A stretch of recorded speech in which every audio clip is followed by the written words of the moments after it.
할렐루야. 오늘도 하나님의 평강이 여러분 가운데 가득 넘치기를 소망합니다. 함께 찬송가 323장 찬양하시면서 4월 16일 새벽 예배를 시작하도록 하겠습니다.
존귀 영광 모든 권세 주님 홀로 받으소서.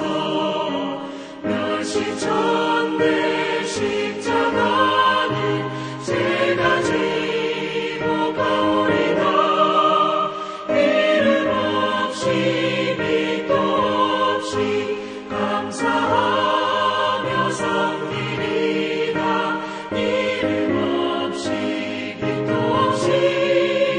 감사하며 섬기리다.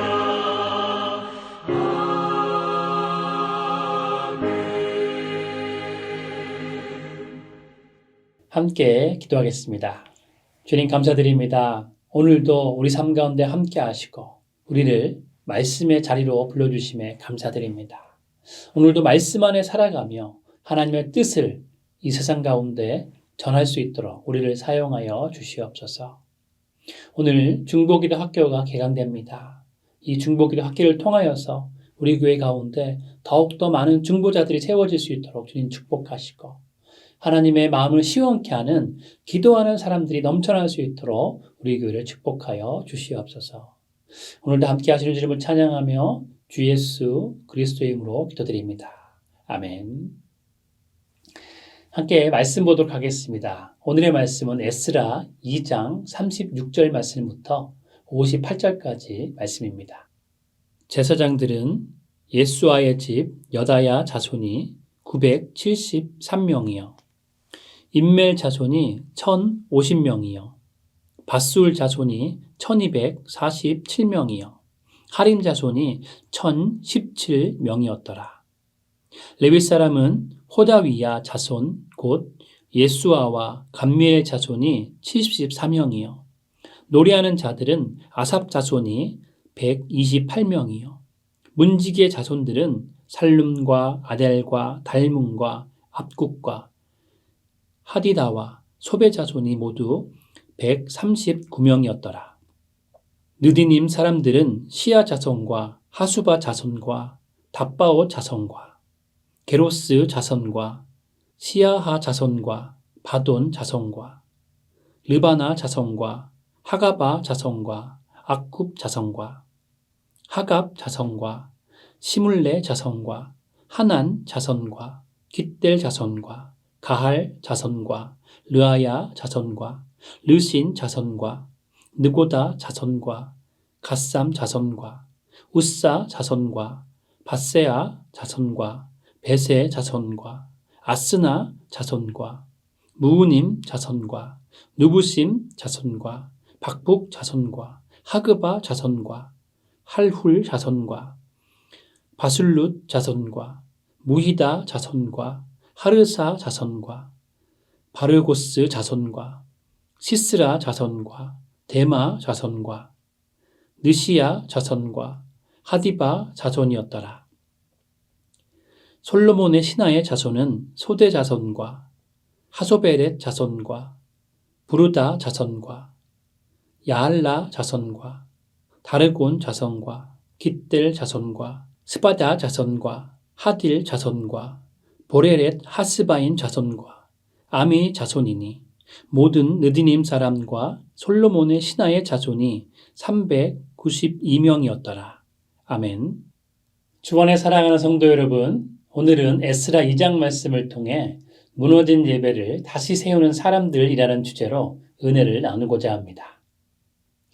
고레스 칙령을 받고 이스라엘 백성들이 예루살렘과 유다로 귀환합니다. 그리고 에스라 2장부터는 귀환한 이스라엘 백성들의 명단이 구체적으로 나열되고 있습니다. 그런데 이 명단은 단순한 명단이 아닙니다. 이 명단은 하나님께 돌아온 사람들의 이야기입니다. 이 명단은 예배를 회복하려 하는 사람들의 결단의 모습입니다. 그리고 이 명단은 하나님 나라가 다시 시작되는 출발점이 되는 것이죠. 참 의미가 있는 것은 바벨론 포로에서 돌아온 사람들은 먼저 집을 짓지 않았다는 것입니다. 그들은 먼저 자신들의 삶을 정리하지 않았습니다. 하나님의 백성들은 먼저 예배를 세우려 했다는 것입니다. 그리고 그 중심에는 오늘 말씀 속에 제사장들이 있었습니다. 왜냐하면 예배가 회복되지 않으면 신앙 공동체는 회복될 수 없기 때문이죠. 오늘 우리도 마찬가지입니다. 삶이 무너지는 이유는 환경 때문이 아닙니다.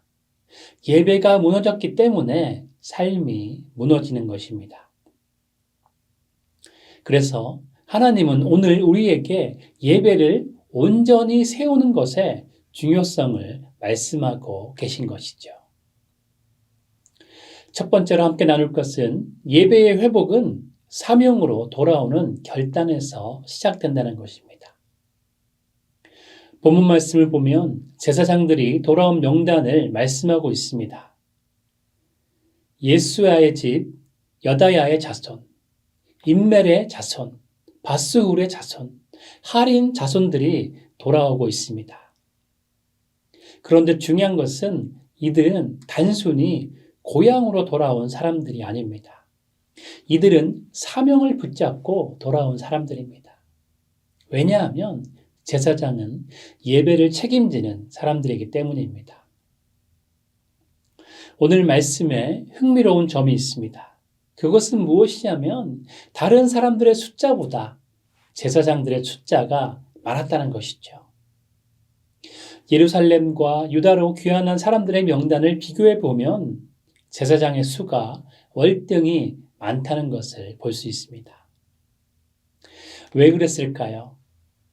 성전 예배를 회복하려면 반드시 제사장의 섬김이 필요했기 때문입니다. 하나님은 이제 포로에서 돌아온 이스라엘 백성들이 예배를 가장 먼저 세울 수 있도록 사람을 준비시켰고 또한 사명자를 부르시고 계신 것입니다. 그렇기에 오늘 본문 말씀은 몇 천 년 전의 기록이 아니라 오늘날 현재를 살아가는 우리에게도 동일하게 적용되는 원리가 되는 것입니다. 하나님은 예배를 회복하시기 위해 사람을 먼저 세우신다는 것이죠. 그리고 그 사람이 바로 우리들인 것입니다. 베드로전서 2장 9절은 이렇게 말씀합니다. 너희는 왕 같은 제사장이다. 신약 시대에서는 이제 특정한 사람만이 제사장이 아닙니다. 예수 그리스도를 믿는 우리 모두가 제사장이 되는 것이죠. 또한 히브리서 4장 14절은 예수님을 우리의 대제사장이라고 말씀합니다. 히브리서 4장 14절은 예수님이 대제사장으로서 완전한 제사를 이루셨다는 것을 말씀하고 있는 것이죠. 그래서 베드로전서 2장 9절과 히브리서 4장 14절 말씀을 연결해서 보면 예수님이 우리의 대제사장이 되기 때문에 우리도 예수님을 의지하여 하나님 앞에 나아갈 수 있는 제사장이 되었다는 것입니다. 그래서 우리 각자가 나는 지금 제사장적인 삶을 살고 있는가라는 질문을 던지는 것이 너무나 중요합니다. 크리스천이라면 누구나 이 질문에 답을 해야 하는 것입니다. 어떤 집사님이 계셨습니다. 누구나 그렇듯 이 집사님도 직장에서 너무 바쁘고 피곤했습니다. 그러다 보니 삶에 지쳐 점점 예배를 소홀히 하게 되었습니다. 처음에는 한 번 빠졌습니다. 가끔씩 한 번 빠지다 보니까 그 다음에는 2번도 빠지게 되었습니다. 그리고 어느 순간 그 집사님의 삶에 예배가 선택이 되어버렸던 것이죠. 바쁜 삶으로 신앙생활이 소원해진 때에 코로나 팬데믹이 왔습니다. 팬데믹 때 온라인 예배를 드리다 보니까 예배의 소중함이 사라지게 되고 믿음의 공동체와도 멀어지게 되었습니다. 그러다 보니 이제 교회에 출석하지 않는 것이 일상이 되어버렸던 것입니다. 그런데 어느 날 집사님의 어린 자녀가 이렇게 말했다는 것이죠. 아빠, 우리는 왜 교회 안 가? 아빠, 우리는 왜 교회 안 가? 그 말을 듣는 순간 그 집사님의 마음이 무너졌다는 말씀을 들었습니다. 그래서 그 집사님은 그날 이후 다시 결단했다는 것이죠. 내가 먼저 예배를 세워야 한다. 내가 참된 예배자로 서지 않으면 우리 가정의 예배도 무너진다. 감사하게도 그날 이후로 그 집사님의 가정이 변화되기 시작했다는 말씀을 들었습니다. 사랑하는 성도 여러분, 예배는 저절로 회복되지 않습니다. 누군가의 결단이 반드시 있어야 합니다. 그 소중한 결단이 바로 오늘 말씀 속의 제사장의 결단입니다. 그 당시 예루살렘은 아무것도 없었습니다. 모든 것이 무너진 상태였습니다. 성벽이 무너졌기 때문에 나라로서의 기본적인 기능도 할 수 없었습니다. 집은 고사하고 사회 모든 기능들이 다 무너져 있던 시기였기 때문에 예루살렘으로 돌아간다는 것은 나를 반겨줄 푸근한 고향으로 돌아오는 것이 아니었습니다. 아무것도 없고 완전히 폐허가 된 곳을 다시금 처음부터 새롭게 세워야 하는 일이 그 앞에 놓여 있었고요. 그 모든 상황은 캄캄한 상황이었습니다. 그러나 오늘 말씀 속의 제사장들은 성전 재건과 예배의 회복을 위해서 헌신의 마음을 담아 예루살렘으로 돌아온 것입니다. 존 칼빈은 인간의 마음은 우상을 만드는 공장이다라고 말했습니다. 그런데 우리는 이 말을 잘 생각해 봐야 합니다. 우리는 이 세상을 살아가면서 우상을 힘들게 만들어내는 것이 아닙니다. 우리가 그냥 자동적으로 우상을 만들게 되는 것입니다. 우리가 하나님 중심으로 살지 않으면 우리의 마음은 그냥 우상을 따르게 된다는 것이죠. 그래서 우리는 끊임없이 하나님께 돌아가는 작업을 해야 하는 것입니다. 그렇기에 매일의 삶 속에서 우리는 결단을 이어가야 합니다. 내가 먼저 예배를 세우겠다. 나의 예배를 세우겠다. 나의 가족의 예배를 세우겠다. 나의 가문을 예배의 가문으로 만들어 가겠다. 교회와 이 나라의 예배를 위해서 내가 헌신하겠다. 예배의 회복을 위해 내가 제사장적인 삶을 살아가는 사명에 결단할 때 우리 삶 가운데 예배의 회복이 일어나는 것이죠. 내가 먼저 제사장적인 사명을 감당하기로 결단할 때 예배의 회복이 시작되고 우리의 신앙이 회복되기 시작하는 것입니다. 두 번째로 예배의 회복은 자리를 지키는 헌신으로 이루어진다는 것입니다. 본문에는 제사장뿐만 아니라 레위인과 성전 봉사자들도 등장하고 있습니다. 그런데 사실은 이들의 자리는 눈에 잘 띄지 않는 자리입니다. 그러나 레위인과 성전 봉사자들의 삶은 반드시 필요한 자리입니다. 예배는 한 사람으로 이루어지지 않습니다. 함께 섬기는 사람들이 있어야 합니다. 누군가는 앞에서 예배를 인도합니다. 그러나 누군가는 뒤에서 준비합니다. 누군가는 보이지 않는 곳에서 헌신합니다. 고린도전서 12장 18절은 이렇게 말씀합니다. 하나님이 그 원하시는 대로 각 지체를 각각 몸에 두셨으니. 하나님은 우리를 각자의 자리로 부르셨습니다. 예수 그리스도 안에 한 몸 된 우리에게 맡겨진 독특한 역할이 있다는 것이죠. 그런데 중요한 것은 크기가 아닙니다. 중요한 것은 맡겨진 역할에 대한 충성입니다. 어느 교회에 한 권사님이 계셨습니다. 이분은 평생 주방에서 봉사하셨습니다. 아무도 알아주지 않았던 자리였던 것이죠. 그러나 그분은 늘 이렇게 말했습니다. 나는 하나님께 드리는 마음으로 밥을 준비합니다. 그 권사님이 돌아가셨을 때 많은 성도님들이 그 섬김을 기억하며 슬퍼했습니다. 왜냐하면 이 권사님의 헌신이 교회를 지탱하고 있었기 때문이죠. 사랑하는 여러분, 예배는 무대가 아닙니다. 예배는 바로 헌신입니다. 나에게 허락하신 자리를 지키며 헌신하는 삶이 바로 예배의 회복을 이루는 삶이 되는 것이죠. 마태복음 25장 21절에서 예수님은 이렇게 말씀하십니다. 잘하였도다 착하고 충성된 종아. 하나님은 일의 크고 작음을 보지 않으십니다. 하나님은 충성된 그 모습을 보시는 것이죠. D.L. 무디는 이렇게 말을 했습니다. 작은 일에 충성하는 것이 큰 일을 준비하는 것이다. 혹시 지금 내 자리가 작게 느껴지십니까?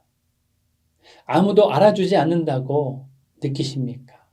그렇다면 기억하시기 바랍니다. 하나님은 그 모습을 보고 계십니다. 그리고 바로 그 자리가 예배를 세우는 자리입니다. 오늘 말씀을 보며 결단하길 원합니다. 나는 나의 자리에서 예배를 세우는 사람입니다. 그렇기에 나에게 허락된 자리에서 헌신하겠습니다. 이렇게 고백하시며 예배의 회복을 이루시는 여러분 모두 되시기를 주님의 이름으로 축복드립니다. 마지막 세 번째로 예배의 회복은 삶의 우선순위를 하나님께 두는 것입니다. 포로에서 돌아온 사람들은 해야 할 일이 너무나도 많았습니다. 집도 지어야 했습니다. 생계도 해결해야 했습니다. 그러나 그들은 예배를 먼저 세웠습니다. 이것이 바로 신앙입니다. 바쁜데 예배하는 것이 신앙입니다. 힘든데 하나님을 찾는 것이 신앙입니다. 마태복음 6장 33절은 말씀합니다. 너희는 먼저 그의 나라와 그의 의를 구하라. 예배는 시간이 남아서 드리는 것이 아니죠. 예배는 시간을 내서 드리는 것입니다. 어떤 청년이 있었습니다. 주일마다 아르바이트를 해야 했습니다. 돈이 필요했기 때문이죠. 그런데 어느 날 결단했습니다. 나는 주일을 하나님께 드리겠습니다. 처음에는 수입이 줄었습니다. 불안했습니다. 그런데 시간이 지나면서 더 좋은 기회가 열렸다고 간증합니다. 그리고 무엇보다 그 청년의 마음에는 평안이 생겼습니다. 사랑하는 여러분, 하나님은 우리의 우선순위를 보십니다. 어거스틴은 이렇게 말했죠. 하나님을 가장 사랑할 때 모든 것이 제자리를 찾습니다. 예배가 바로 서면 삶이 바로 섭니다. 예배가 무너지면 삶도 무너지게 되는 것이죠. 그래서 오늘 하나님께서 우리에게 묻고 계신 것을 한마디로 정리하면 이렇습니다. 너의 삶의 중심에 무엇이 있느냐? 사랑하는 성도 여러분, 에스라 2장의 명단은 단순한 기록이 아닙니다. 하나님께 돌아온 사람들의 이야기입니다. 예배를 다시 세운 사람들의 이야기인 것이죠. 예배를 다시 세운 사람들의 이야기는 바로 우리의 이야기가 되어야 합니다. 하나님을 먼저 둘 것인가 아니면 다른 것을 먼저 둘 것인가의 선택이 우리 앞에 놓여 있는 것이죠. 삶의 우선순위가 우리의 삶을 결정하기 때문에 오늘 말씀은 우리에게 너무나도 의미 있는 말씀이 되는 것입니다. 그래서 말씀을 정리하며 오늘 이렇게 결단하기 원하는데요. 내가 있는 자리에서 제사장으로 살겠습니다. 나의 가정의 예배를 내가 먼저 세우겠습니다. 내 삶의 우선순위를 하나님께 두겠습니다. 평생 예배의 회복을 나의 사명으로 생각하며 살겠습니다. 이렇게 결단하시는 여러분 모두 되시기를 축복드립니다. 대제사장 되신 예수님께서 우리를 제사장으로 부르셨습니다. 이 부르심에 응답하며 순종하는 삶이 진짜 신앙입니다. 무너진 예배를 다시 세우고 내가 먼저 예배를 세우는 삶을 시작할 때 하나님은 우리를 통해 다시금 예배를 회복시킬 것입니다. 그리고 내가 예배를 세우는 사명을 감당할 때 우리의 가정과 우리 교회 그리고 우리가 살고 있는 나라를 새롭게 하실 것입니다. 함께 기도하겠습니다. 주님 감사드립니다. 오늘도 우리를 붙잡아 주셔서 예배의 자리로 말씀의 자리로 이끌어 주심에 감사드립니다. 내가 매일매일 사명자의 삶을 살기를 소망합니다. 내가 매일매일 제사장적인 삶을 살면서 예배를 회복하기를 소망합니다. 내가 우선순위를 오직 하나님께 먼저 두고 살기를 소망하오니 나를 붙잡아 주시고 또 나를 이끌어 주셔서 예배자의 삶으로 또 예배를 살아갈 수 있는 삶을 살아갈 수 있는 그 은혜를 가정과 또 우리 가문과 우리 교회와 이 나라 가운데 전할 수 있도록 우리를 사용하여 주시옵소서. 그렇게 함께 하시고 우리를 사용하실 주님을 찬양하며 주 예수 그리스도의 이름으로 기도드립니다. 아멘. 함께 각자의 기도 제목으로 주님 앞으로 나아가도록 하시겠습니다.